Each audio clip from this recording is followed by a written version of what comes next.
Hey you geeks! Well, we finally arrived at the end of the Wheel of Time. Of course, there are no endings on the wheel as long as it exists, so I will have more videos. But A Memory of Light is the ending of the books, and it's a doozy, raising the ultimate question. Will the circle be unbroken? Or will the dream die? To take on this massive book, I'm breaking it down by episode. The Dragon's Peace, the Shanchan, the quarterfinals, the last battle, Father's Day, the Horn and the Dagger, the last hunt, and the answer. Yes, there will be spoilers. The Dragon's Peace. Rand is so cute with his war to end all wars plan. Apparently the myth of the Son of Will and his plan of peace did not make it to the Third Age. Yet I can see his reason for optimism in thinking his plan will work. I grow rows and rows of roses, While also seeing good arguments against it. Pity Egwene didn't make any of those. She, when it came right down to it, called him a wool-headed idiot and risked open war among the armies of light because she couldn't admit her old friend might have a good idea. And we're so by God stubborn we can stand touching noses for a week at a time and never see eye to eye. Now, Rand was not playing fair and using his Targaryen strings to pull people instead of reason with them. And the pattern demanded that he be opposed. But it's the manner that Egwene opposed him. For one, she invited Tyr and Illion to the meeting. But in her mind, it was always Rand's fault that they were there, and it would be Rand's fault if they started fighting. Thank the light Moraine showed up to mediate. The Greys should take lessons. I'm happy it ended well, with one magnificent charge at Tarwin's Gap.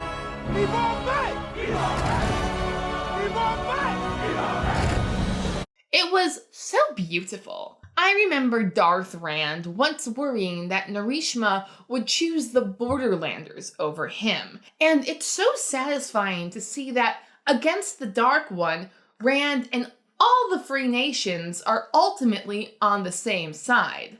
Well, almost all the nations. The Shanchan.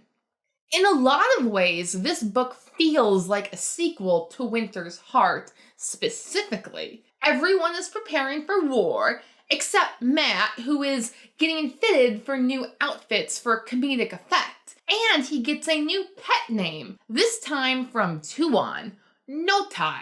And I'm not sure how I feel about that. Way back in Lord of Chaos, I had hoped that the Shanchan would at least adopt the leash-free Idom in a step toward recognizing the humanity of Domani. But with the time slowing down with each book, and Tuon doubling down on her double standard, her choice to ally with the Aes Sedai instead of enslaving them when she had the chance is, I guess, the best we're going to get. She and Egwene are quite similar in dividing their personal desires from their official duties, but Fortuona is slightly more conflicted about upholding her duties and often does so in as merciful a way as possible. Let's be a lady tonight.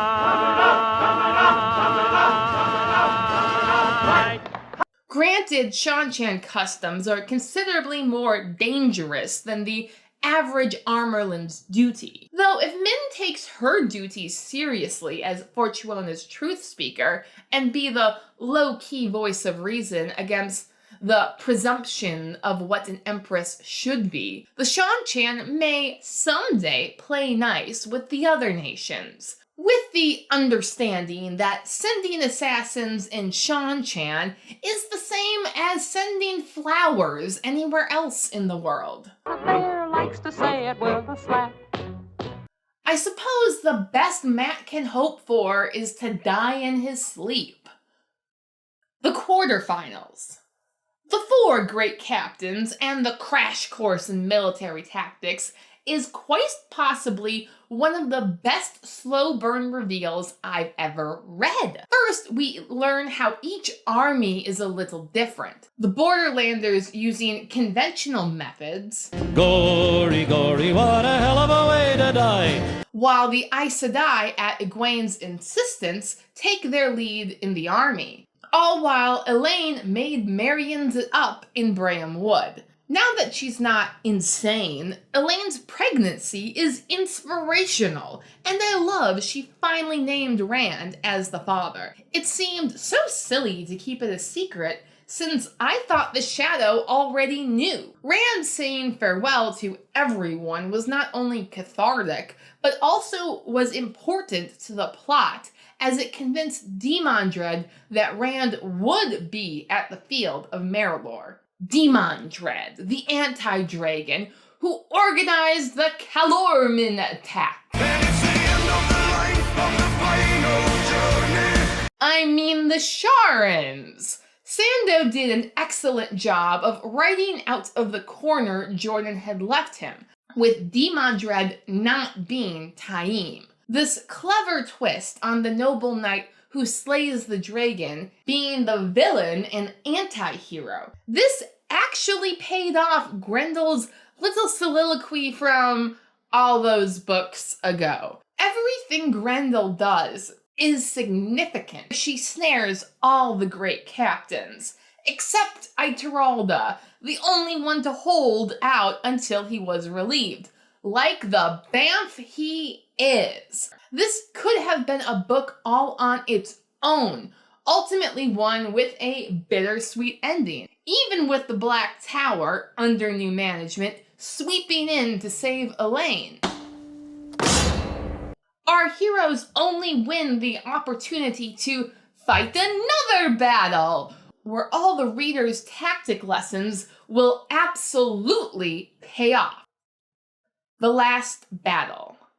Based on the prophecy about the day dawning twice on the last battle, I had thought the last battle would pull some sort of Edge of Tomorrow trick. Find me when you wake up.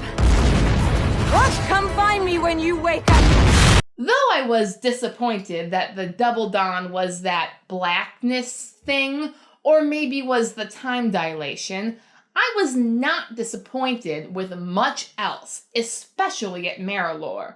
All this time, I've been comparing Matt to Santa Anna and Napoleon, when it turned out he was Wellington all along. Everybody has defeated Waterloo. The Andoran pikes holding strong against the Shadow's charge down the hill is taken straight from the Battle of Waterloo.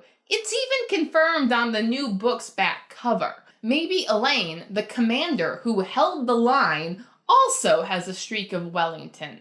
The fights to take out Demandred were amazing. Of course, Lan has the most epic fight, but Galad's duel made a surprisingly good show. Logain's was almost too brief to understand how cool it was, while Gawain heroically slayed Demandred's horse. That was the greatest shot I've ever seen. The worst was aiming at the horse. Let his heroic sacrifice of Egwene's fragile mental state not be forgotten. Now I have to say something nice about Egwene, since she was the only one of the 5 to give her life in battle. Egwene's fight with Taim was epic, and truly fitting for someone who thought she was more powerful than she actually was. I will say she did an excellent job leading the Aes Sedai. Their work wasn't glorious, but it was gritty, very Hacksaw Ridge. If we can't see them, then they can't see us neither. Siwan's farewell was beautiful, Both the Shan-Chan Empress and the Lord Captain Commander's lives were saved by Aes Sedai. I hope they remember. Everyone in these books becomes their own hero, including Bella, bearer of brandy, armorland, horn hunters, and horn sounders. No better hearts here run the course nor pull the logs in faster. Bella is the last battle's MVP. Looking back, I realized that Matt set Ulver on the track to blow the horn when he raced horses in Ibu Dar. I'm glad both Nynaeve and Alana got to be plot relevant in this last book, if only for Alana to finally acknowledge that she had no right to bind the dragon. But before it got better, Sanderson took us to very dark places indeed, while maintaining a glimpse of hope. Like Loyal taking notes for his book, even as the Trolloc lines loomed in close. I'm gonna have to write some of this story down. The part about the prince in the night? No, all of it. All human activity lies within the artist's scope. Andrew and Pavara kept things light with their cute double bond, while Imarin pulls double duty as Andrew's wingman and Pavara's gay best friend. The dream team who recovered the seals so Logain could break them. Gotta say, Logain's great glory was a little short-lived for me. It felt like Jordan's earlier books in this series, so I can't say Sando screwed this up, just maybe I would have been disappointed either way. Moving on, at least Hinderstap was a good dirty trick to pull on us. Break the dam!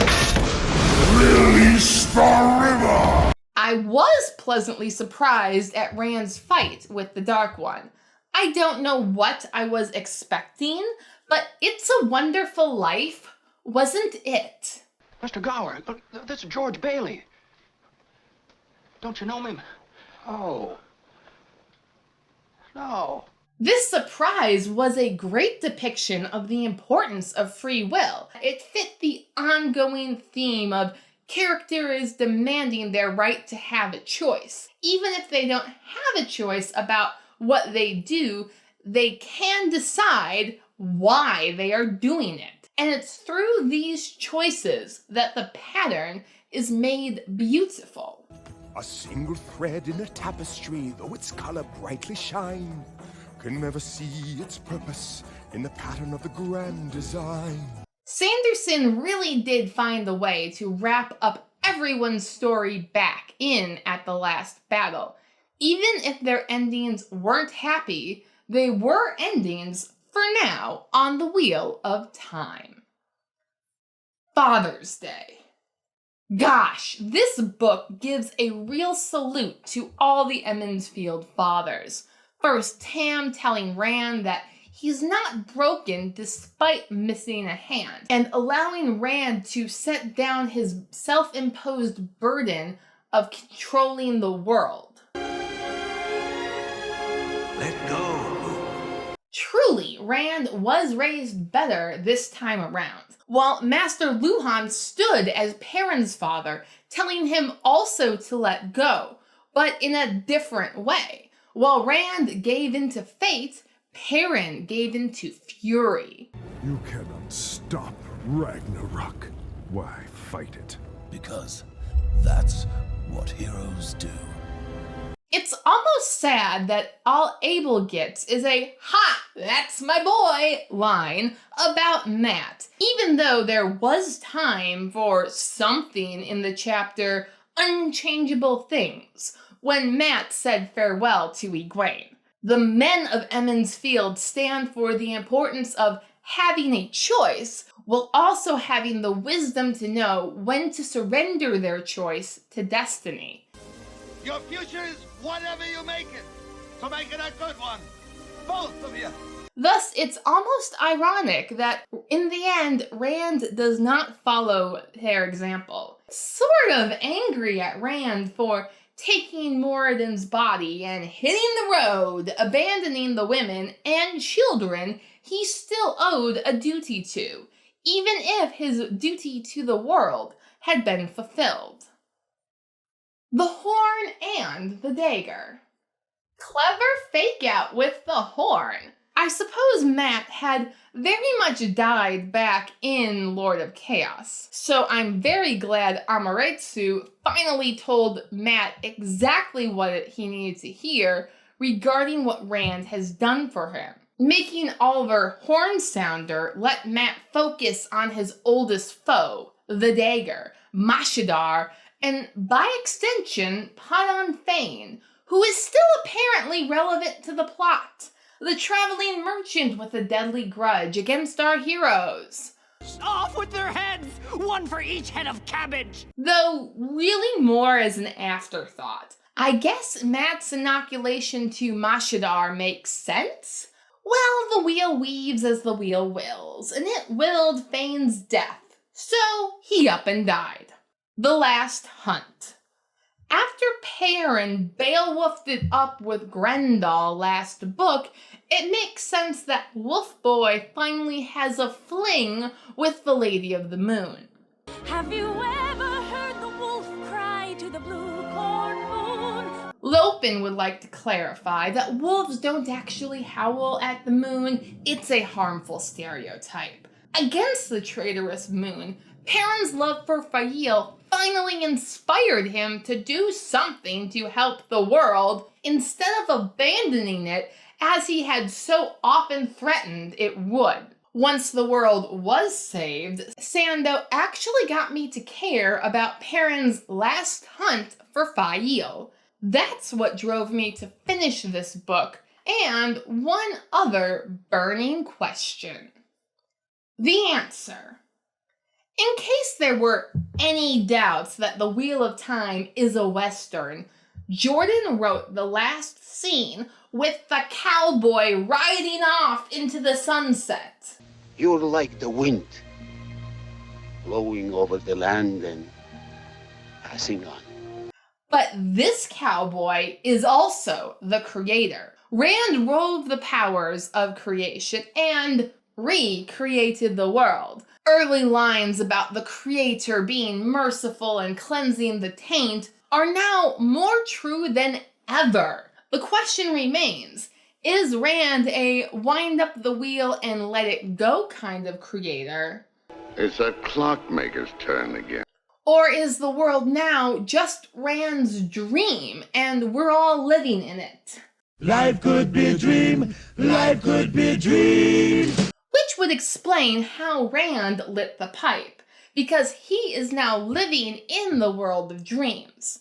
From book 1, it's been clear that Ishamael has power over dreams, and Sando was ever so kind to remind us of that in Act 1 of this book. So, after several rereads, my best guess is that Rand did in an instant what Moradin had been trying to do to him ever since their beams crossed back in Crown of Swords and switched bodies. Moradin's attack ironically prepared Rand to channel the 3 powers needed to bind the Dark One at the moment of creation. With Rand now in possession of Moradin's body, he somehow got Moradin's dream-walking ability and used it to walk the world, seeing it for what it truly is, an extension of Teleron Riyadh. As the Aiel say, this life is the dream, and Rand at his core is an Aiel.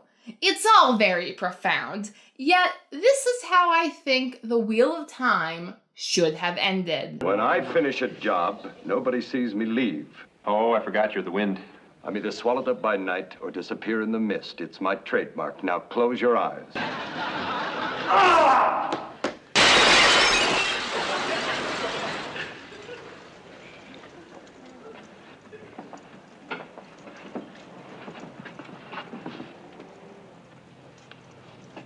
The wind just broke his leg.